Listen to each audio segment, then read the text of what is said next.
everyone, and welcome to my Minecraft Dungeons review.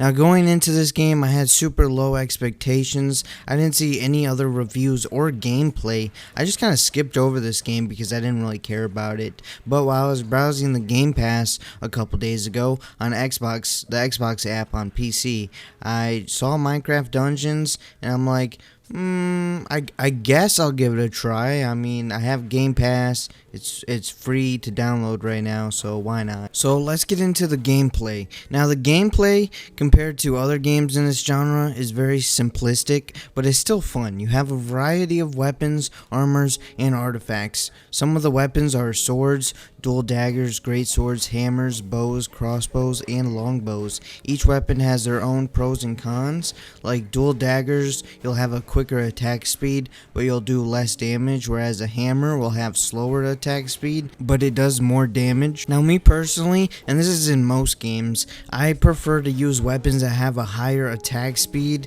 rather than like high damage but slow attack speed. That's just me. You can also then enchant your weapons and armor with enchantment points that you get when you level up to get a variety of different effects on your armors and weapons, and then you can upgrade the effects to make them even more powerful.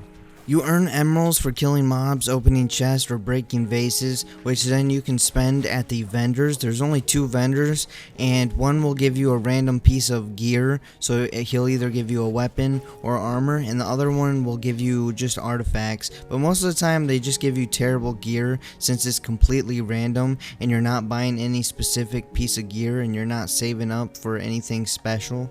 So I found myself never really spending any emeralds. There are a total of 9 main levels, and some of those levels have secrets that you can find to then unlock more secret levels. The combat is fun and satisfying. There are 3 difficulty levels, which each difficulty level having 7 power difficulties. So if the game is ever too easy or ever too hard, you have lots of options to change the difficulty. Which at first I found this game kind of easy, so I just turned up the difficulty by 1 power level instead of 1 difficulty level, because you have to beat the story to change difficulty levels, but you can change the power level at any time.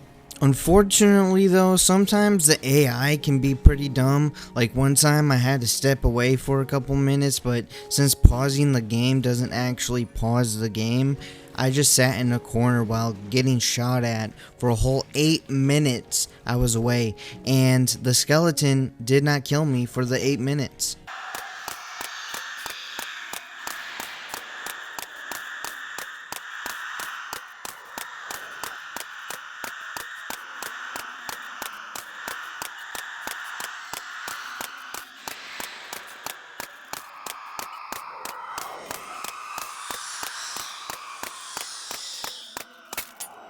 Also, I'm not even sure how it happened, but the skeleton that was shooting at me killed itself. I don't know if it was a bad arrow and, you know, it shot itself, or somehow the skeleton died without me doing anything. Anyway, some of the boss fights are crazy easy. Like, I think it's the giant iron golems or something. I just found them to be super easy. This game also has online multiplayer and local co-op, even on PC. You can play split screen on PC.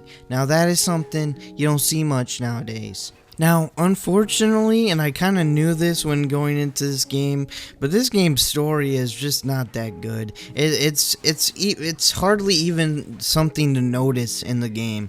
Like, when you're playing through the game, you'll probably be like, "Oh, there's a story? Oh, okay," and then you'll just move on. Alright, spoiler warning up ahead, but not really spoilers, because it's just going to be the basic version of the story, since it's already a basic story.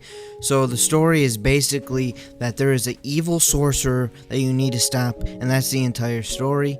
Not to mention that you'll beat this game in 4 hours. So if you're expecting a good story, or you're thinking of getting this game for the story and not the gameplay, then you need to go find yourself a different game.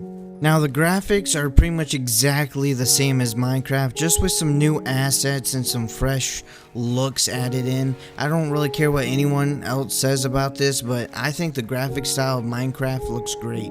Now I'm going to have to recommend Minecraft Dungeons if you have Game Pass, because I did have fun enjoying it the time that I played it.